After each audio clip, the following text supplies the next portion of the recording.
Jangkaan rakyat terhadap penyelesaian ke atas isu-isu ekonomi terlalu tinggi lebih-lebih lagi bila ada kerajaan baru. Bagaimanapun, ia bukannya sesuatu yang mudah dilakukan kerana memerlukan satu proses yang panjang. Susulan itu, pakar ekonomi Profesor Emeritus Dr. Barjoya Bardai mencadangkan agar kerajaan dapat mewawarkan matlamat ekonomi dalam bentuk jangka masa pendek dan panjang agar rakyat lebih cakna dan jelas.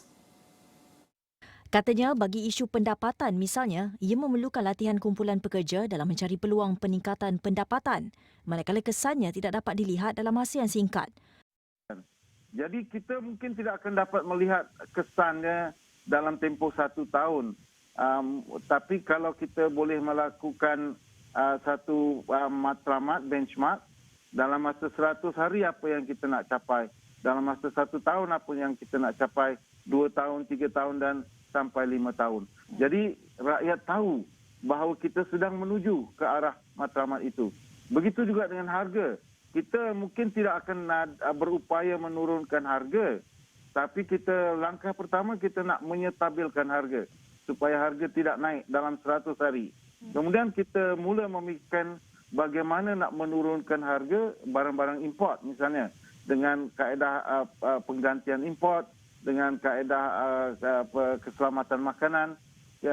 Kita nak cuba elakkan mengimport 65 bilion barang makanan. Jadi itu perlu menjadi benchmark ataupun tanda aras apa yang kita nak capai dalam tempoh 5 tahun ini.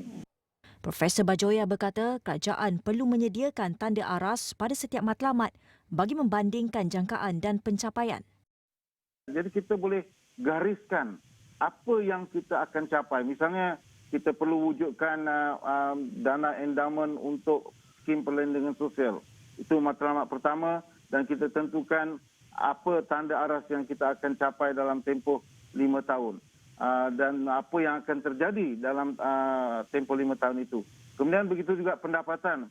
Bagaimana kita nak melakukan program pelatihan secara besar-besaran untuk meningkatkan taraf hidup dan taraf gaji pekerja-pekerja dan orang yang bekerja sendiri. Ini perlu satu lagi tanda aras. Pembangunan usahawan, perniagaan mikro perlu lagi satu tanda aras. Jadi memang dia tidak akan dilihat dengan jelas kesannya dalam tempoh 100 hari. Tapi dia perlu ada satu tanda aras yang membandingkan apa yang kita capai dan apa yang kita jangkakan untuk dapat dicapai.